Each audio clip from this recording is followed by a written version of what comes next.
ያለኝን ገንዘብ ሁሉ ጨረስኩ። በስተመጨረሻ ጎዳና ለልመና ወጣሁ። በዛ አጋጣሚ ነበረ ከቤቲ ጋር የተዋወቅነው። እንዴት ነበር ተዋወቃችሁ?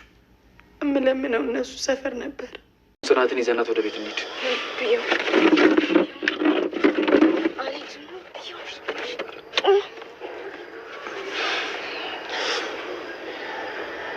ጽናት ተነስሻውን ይዘናት እንሂድ። አሁን እንደዚህ እንደሚያስብላት ሰው ምናምን ነገር አክታት አድርገሽ አሁን በቃ ሂድልን።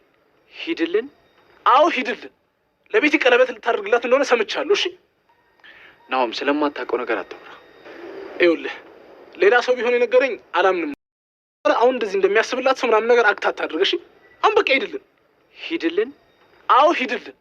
ለቤቲ ቀለበት ልታደርግላት እንደሆነ ሰምቻለሁ። እሺ ናውም ስለማታውቀው ነገር አታውራ። ይኸውልህ ሌላ ሰው ቢሆን የነገረኝ አላምንም። ሰላም ሰላም፣ ውድና እየተከበራችሁ የዓለም ዩቱብ ቤተሰቦች እንዴት ናችሁ? ሰላም ናችሁ ያላችሁ ወይ? ከኔ ጋር እግዚአብሔር ይመስገን ደህና ነኝ። እንዴት ቆያችሁልኝ? ሰላም ናችሁ ወይ አላችሁ? ከሀገሬም ከውጭም ያላችሁ ሰላማችሁ ብዙ ስትረፍረፍ ይበልልኝ። እንዴት ቆያችሁልኝ? ሰላም ናችሁ ወይ አላችሁ? ለቤቴ አዲስ የሆናችሁ ሰብስክራይብ፣ ላይክ እንዲሁም ሼር እያደረጋችሁ ገባ ገባ በሉ ማለት ነው እና የእናንተ ድጋፍ አበረታቱን። ዛሬ በአዲስ መጥቻለሁ ማለት ነው። ጽናት ክፍል 44 ዛሬ ይዤላችሁ የመጣሁት ጽናት ክፍል 44 ነው። ዛሬ ያው የቤት የቀለበት ፕሮግራም ነው ብሎ በጣም ቤተሰቡ ሁሉ ጓደኞቹ እያናደደ ነበር። ከዛ እሱም በቃ ለጽናት ሲል ነው ይህ ሁሉም አልፈልግሽም ምናምን እያለ ለጽናት በጣም እንትን እያለ ነበር። እሷም ተጎዳሁ ብላ በጣም ብዙ ነገር ሆናለች ለኪራም በቃ ጽናት እንዳያጣት ብዙ ነገር ለቤቲ በቃ ከዚህ በኋላ ካንቺ መቀጠል ነው የምፈልገው፣ ካንቺ መሆን ነው የምፈልገው፣ በቃ ለኔ ብለሽ ብዙ ነገር አድርገሻል፣ መድኃኒትም ብዙ ነገር ለጽናት አጥተሻል፣ ስለዚህ ካንቺ ነው የምቀጥለው ብሎ እሱም ለቤቲ እንደዚህ እያለ እየተናገራት ነበር። ከዛ እሷም እውነት መስሏት እሺ በቃ ኪራ ወደደኝ ብላ በጣም ጽናትን እያናደደቻት ነበር። ጽናትም በጣም ተጎዳች። በጣም በሱ ብዙ ነገር ሆነች። ከዛም በቃ በሱ ምክንያት እኔ በቃ ከዚህ በኋላ ምንም እንትን የለኝም፣ ስለዚህ በቃ የፈለክበት ውሰደኝ አለችው ለናሆሜ። ናሆሜም ተይ ታገሺ፣ እንደዚህ አይደለም ብሎ ሲላት አይ አልፈልግም፣ እሱም እኮ አሁን ቀለበት ላደርግላት ነው ለቤቲ ብሎ አለ። ከዛ እሱም ችግር የለውም ቆይ ትንሽ ታገሺ እያላት ናሆምም እያጽናናት ነበር። ከዛ እሷ ምንም በቃ የምታገሰው ነገር የለም፣ እስከ ዛሬ ጠብቀዋለሁ ለሱ ብዬ ሁሉ ነገር ትቻለሁ ብላ በጣም አዘነች ጽናት። ከዛም ጽናት በቃ ከዚህ በኋላ እኔ በቃ እሱን ምርሳበት እንትን ምልበት በቃ እንትን በላይም ብላ እንደገና መጠጥ ቤት ወሰደኝ አለችው እና መጠጥ ቤትም ሲወስድ ወሰዳት። እሱም በቃ እሷን ለማስደሰት እሷን ለማበረታት ነበር ጥረቱ ጽናትን መጠጥ ቤት ውስጥ። ከዛ ስለሱ እየተናገረች ነበር ለሰዎቹ ራሱ በቃ ተይ ያላት ነበር። እሱ ግን ለጽናት አስቦ ነው ኪራ ተው ተረጋጉ፣ በማታውቁት ነገር ሰው ላይ አትወንጅሉ እያለ ነበር ኪራ። ከዛ በቃ እሱ ይሄ ሁሉ ያደረገው ለጽናት ሲል ነው፣ ጽናት እንዳትጎዳ ምንም እንዳትሆን በቃ ያን ሁሉ ያደረገው ከአንድነት ጋራ ተማክሮ ማለት ነው። ፕሮግራም አዘጋጅቶ አንድነትን ተመካክረው አብሮ ተዘጋጁ። እሷም እሺ ብላ ለቤቲ ነው ቀለበት የሚታሰረው ብላ ለሁላቸውም ነገረች። በመጨረሻም ቤቲ በጣም ደስ አላት። በቃ ዛሬ የቀለበት ቀኔ ነው እና በጣም ደስ ብሎኛል ብላ በጣም እንትናለች ማለት ነው። እሷ ያላወቀችው ዛሬ የውርደቷ ቀን ነው፣ ሁሉ ነገሯ የሚወጣበት ቀን ነው። ከዛም አንድነትን ለኪራ ሁሉ ነገር ካልነገርሽኝ አላት። ሁሉ ነገር የተፈጠረው ነገር በምንድን ነው እዚህ ቤት የመጣሽው ለምንድን ነው በምን ምክንያት ነው ማን ነው ሲላከሽ ብሎ በጣም ጠየቃት።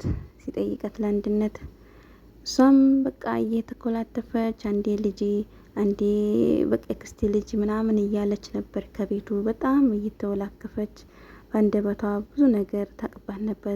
ጽናትም በፊት ጠርጥራ ነበር። እቺ ልጅማ ልጅ አላት እያለች ታወራ ነበር።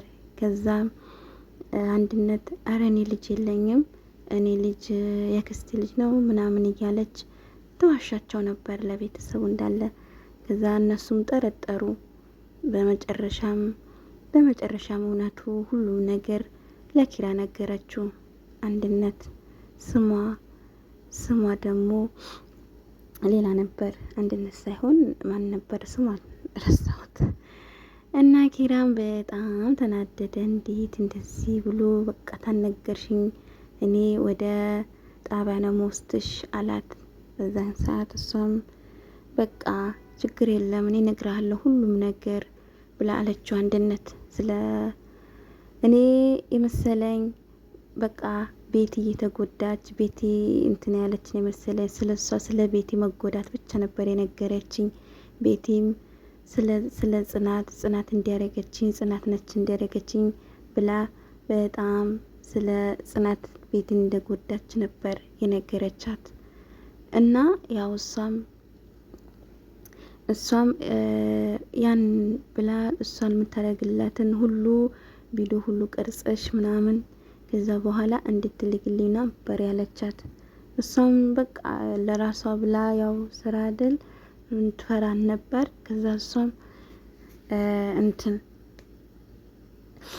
እሷም ሁሉ ነገር እያረገችላት ነበር። ቤቴን በቃ እያስፈራራቻት ምናምን በቃ እያለቻት እሺ ብትል ነበር እሷም በማታውቀው ነገር። ከዛ በኋላ ጽናት ሁሉ ነገር ተሰማች በኋላ በቃ እሺ ብላ እንትን አለች። ሁሉም ተናደዱ፣ ኑሃሚንም ተናደዱ። ከዛ በመጨረሻም ሙሩ ነገረች ሁሉም ነገር። ቤት አስፈራርታኝ ነው እንደዛ አርጊ ብላኝ አስፈራርታኝ ነው ብሎ ኪራም ከልብ እየሰማት እያዳመጣት ነበር። በመጨረሻም በይ ደስ ይበልሽ አሁን እኔ ቀለበት ሊታሰር ነው ከዚህ በኋላ ለኔ ሰራተኛ ነሽ ትላት ነበር ለጽናት። ጽናትም በጣም በቃ ትግስተኛ ሆና ታግሳ ዝም ብላ ነበር የምታዳምጣቸው። ከዛም በቃ ከዚህ በኋላ እኔ ምን ላረግ ነው ከዚህ ህይወቴንም ልጄንም ሁሉ ነገር ፍቅረኛዬንም ቀማችኝ ብላ በጣም ተበሳጭታ ነበር። ያን ሁሉም አልፎ ዛሬ ላይ የቤቲ ሁሉ ነገር ማበቂያው ጊዜ ነው። ጽናትም አንድነት ተንበርክካ ይቅርታ እኔ ለልጄ ስል ነው ልጄም ታማሚ ነው ለዛ ስል ነው ይሄን ውስጥ የገባሁት በማለቀው ነገር እሷ ማስፈራርታኝ ነው። በመጨረሻ መንገድ ላይ ነበር የምኖረው። መንገድ ላይ ለምኜ ስኖር አንዳንዴ ምግብ ስጠኛለች፣ ምበላ መጠጥ ስጠኛለች። ልጄንም ወስታ እሷ ጋር ታኖረው ነበር አለች። አንድነትም ተጨንቃ ነበር በሰዓቱ ስለቸገራት ምትይዘውንም ስታጣ በቃ ይሄን ውስጥ ገባች። ከዛ እሺ ብላ ጨርሳ አሁን ላይ ግን ሁሉም ነገር አልቆ ሁሉም ነገር ለኪራ ከነገረችው በኋላ ኪራ አይዞሽ ችግር የለም ልጅሽም ቤት ተከራይቼ አስቀምጥሻለሁ አይዞሽ አታስቢ አላት። ኪራም ልጇን እሷንም ተቀበለ። ቤትም ተከራይቶ ልጁን ወደ ቤት ወሰደው። ተቤት እጅ አስወጡት። ከዛ በኋላ ቤቲ በቃ ምን ይዋጣት አለቀሰች። በጣም ተናደደች። በጣም አለቀሰች። በቃ አበደች። እና ይሄን ሁሉ ለምን እንደዚህ ይሆናል በማለት በጣም ተናደደች። እና እሷን በቃ የኪራል ባላት ፍቅር ነው ይሄ ሁሉ ነገር የምትሆንለት። እሱን አለማጣት እሱን ለማግኘት ነበር ይሄን ሁሉ ጥረቷ። ግን እሱ የሚወደው ጽናት ነበር። ጽናትን በመጨረሻ ደስ አላት። በቃ ይሄን ሁሉ ደግሰው ይሄን ለወሬ ነበር እንትን ያረገት። በመጨረሻም በቃ መጠጡ እንትን ብላ እንሂድ ሲላት ወደ ቤት አልሄድም ብላ ያከራከራችሁ። በቃ በጣም ተናደደ ኪራ። በማታውቁት ነገር ተው እንደዚህ አታርጉ እያለ ነበር።